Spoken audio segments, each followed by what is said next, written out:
చేగుంట మండల కేంద్రంలోని తెలంగాణ మోడల్ పాఠశాల సమీపంలో ప్రభుత్వ జూనియర్ కళాశాల విద్యార్థులు, పాలిటెక్నికల్ విద్యార్థులు బస్సుల కోసం రాస్తారోకో నిర్వహించారు. మేము విద్యార్థులమేనని, తమకు న్యాయం చేయాలని, కళాశాల ముందు బస్సు ఆపాలని, డీఎం డౌన్ డౌన్, డీఎం వెంటనే రావాలని, డీఎం వచ్చేదాకా కదిలేది లేదని నినాదాలు చేస్తూ విద్యార్థులు రాస్తారోకో చేపట్టారు. విషయం తెలుసుకున్న స్థానిక ఎస్ఐ చైతన్య కుమార్ రెడ్డి తన సిబ్బందితో సంఘటన స్థలానికి చేరుకుని విద్యార్థులతో, కళాశాల అధ్యాపకులతో మాట్లాడి వారిని శాంతింపచేసి ఆందోళన కార్యక్రమాన్ని విరమింపచేశారు. ఈ సందర్భంగా కళాశాల అధ్యాపకులు, విద్యార్థులు మాట్లాడుతూ 2009లో కళాశాల ప్రారంభమైనప్పటి నుంచి బస్సు కోసం విద్యార్థులు ఇబ్బందులు ఎదుర్కొంటున్నారని, మోడల్ పాఠశాలకే ప్రత్యేకంగా బస్సు వేశారని అంటూ కళాశాల విద్యార్థులను బస్సులో ఎక్కించుకోవడం లేదని వారు తెలిపారు. మండలంలోని వివిధ గ్రామాల నుండి విద్యార్థులు కళాశాలకు రావడం జరుగుతుందని, కళాశాల విద్యార్థులను చూడగానే బస్సు ఆపడం లేదని, ఆర్టీసీ బస్సుకు అందరు విద్యార్థులు సమానమేనని, కళాశాల విద్యార్థులు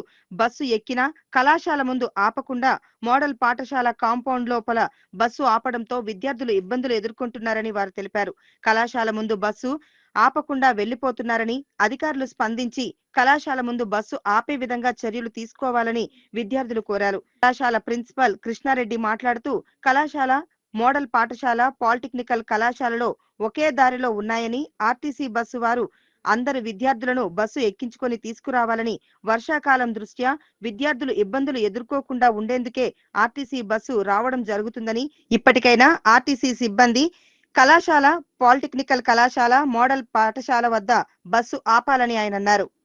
నా పేరు శ్రావణి. నేను ప్రభుత్వ జూనియర్ కళాశాలలో చదువుతున్నాను. మాకు 3-4 డేస్ నుంచి బస్సు ఆపడం లేదు. ఇట్లా 3-4 టైమ్స్ అయింది. ఎంత బస్సు వెనుక పరిగెత్తినా కానీ ఆపడం లేదు. నిన్న ఎక్కినాక కూడా దింపేసిర్రు.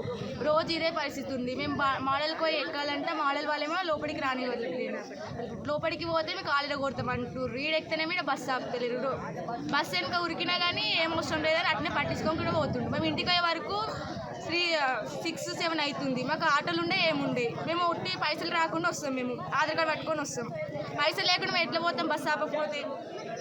మాకు బస్సు కావాలి ఎట్లా పెట్టి అంతే. లేకుంటే ఈ బస్సునే ఈడ మిడిల్లోనే పెట్టించాలి. మోడల్ కోసం అవసరమే లేదా బస్సు, ఈడనే ఉండాలి. లేకుంటే గవర్నమెంట్ ఒక బస్సు వేయాలి. అంటే మేము మోడల్ స్కూల్కి రానికి బస్సు ఉండే, బస్సు మోడల్ స్కూల్ అని ఉంటుంది. ఒకసారి దాని మీద పాస్ తీసుకున్నాను. పాస్ తీసుకుంటే చూంటా ఉంటే అడిగి పోయినాక చూంటా మోడల్ స్కూల్లో ఎక్కినా సార్. నేను మోడల్ స్కూల్లో ఎక్కితే నువ్వు మోడల్ స్కూల్లో వచ్చి ఎట్లా ఎక్కుతావు అని కండక్టర్ గలబట్టి దించేసింది సార్. మళ్ళీ గర్ల్స్ పైసలు కట్టి టికెట్ తీసుకురు. మళ్ళీ సార్ మేము మోడల్ స్కూల్లో పోతే పీటీ సార్ ఇట్లా కాలేరా కొడతానన్నది. మాకు కూడా బస్సు కావాలి సార్. ఎందుకంటే ఈడికి పోతేనేమో ఈడ ఆపితేనేమో ఈడ అంకులు ఆపాడు, ఆడికి పోతేనేమో సార్ లోపలికి పోతే కాలేరా కొడుతుంది. ఇప్పుడు మాకు సార్ మాకు ఇంకో బస్సు కావాలి. నుండి మాట్లాడుతున్నాను. గవర్నమెంట్ జూనియర్ కాలేజ్ 2009లో స్టార్ట్ అయింది సార్. అప్పటి నుండి మా పిల్లలకు ప్రాబ్లమ్సే. చిన్న పల్లెటూళ్ళ నుండి నడిచి వస్తారు సార్. రెడ్డిపల్లి, అనంతసాగర్, శివనూరు, రాంపూర్, కన్యారం, నెక్స్ట్ చందంపేట, పొలంపల్లి, ఈ చిన్న ఊర్ల నుండి పిల్లలు నడిచొస్తారు సార్. అయినా పిల్లలు అడ్జస్ట్మెంట్లో వస్తున్నారు. ఇన్ని రోజులు వాళ్ళు మేము పిల్లలకు మాట్లాడుకుంది ఏంటంటే ఆటోలు కట్టుకొని రండి నాన్న, మీకు సేఫ్టీ ఉంటుంది అని వచ్చినాము. లాస్ట్ ఇయర్ ఇబ్రహీంపూర్ నుండి వచ్చేటటువంటి ఆటో ఒకసారి యాక్సిడెంట్ అయింది. అప్పటి నుండి పిల్లల పేరెంట్స్ ఆటోలో పంపించడానికి చాలా భయపడుతున్నారు. ఆర్టీసీ బస్సు ఒకటే మాకు సహారా సార్. ఆ బస్సు కూడా ఒక దుబాక నుండి వస్తుంది, ఒకటేమో సిద్దిపేటకి వస్తుంది, ఒకటి మెదక్ నుండి వస్తుంది సార్. మరి ఆ బస్సులు వస్తున్నాయి కానీ కొన్ని సంవత్సరాల నుండి వస్తున్నాయి సార్. అయినా సరే మోడల్ స్కూల్ స్టార్ట్ అయినప్పుడు వస్తుంది, ఆ 4-5 సంవత్సరాల నుండి. అయినా మేము ఏమనలేదు సార్, పిల్లలు అలాగే వస్తూ ఉంటారు.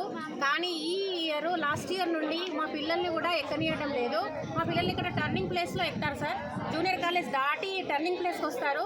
ఈ టర్నింగ్ ప్లేస్లో కూడా ఎక్కుదాము అని అంటే అక్కడ కూడా ఆగకుండా డైరెక్ట్ ఆ బస్సులో మోడల్ కాలేజ్లో లోపలికి వెళ్తారు సార్. కాంపౌండ్ లోపల గేట్ లోపల వెళ్ళి అక్కడ ఎక్చుకుంటానంటే చిన్నపిల్లలు నానా అని మేమే మా పిల్లలకు సంధాయించినాము.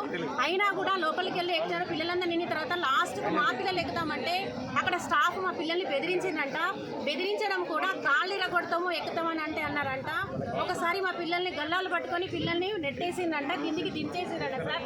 అయినా మేము ఏమనలేదు. లాస్ట్ టైం ఒకసారి వర్షాలు పడుతుంటే బస్సు వెళ్ళిపోయిందంట సార్. పిల్లలు ఎక్కుతామని వెనుకబడి వరుసకు పరిగెత్తినా కూడా ఆపకుండా వెళ్ళిండ్రంట. పిల్లల పేరెంట్స్ ఫోన్లు మాకు మా ప్రిన్సిపల్ సార్కి వచ్చినాయి.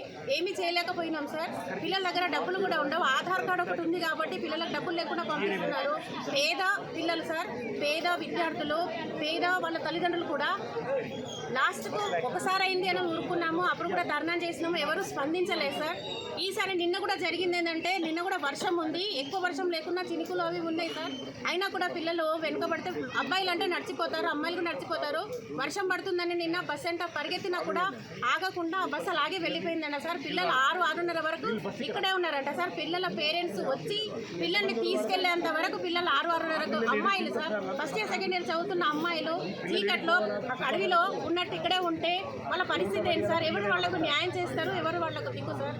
మేము మా ఇళ్ళకి వెళ్తాం, ఊర్లలోకి వెళ్తాం. ఇప్పుడు పిల్లలకు పరిస్థితి ఏంటి సార్? వాళ్ళకు ఒక గాడి మాకు ఇక్కడ ఇవ్వలేదు సార్. మోడల్ స్కూల్ అంటే అది రెసిడెన్షియల్ అయినా వాళ్ళకు బస్సు సభలు ఉంది. ఆ బస్సులోకి పిల్లలు దాదాపుగా చౌడంతా దిగుతారంట. వేరే ఊరు పిల్లలు అంటే మా ఊరు పిల్లలే సార్. అలాంటప్పుడు మాకు ఎవరైనా సరే న్యాయం చేయాలి.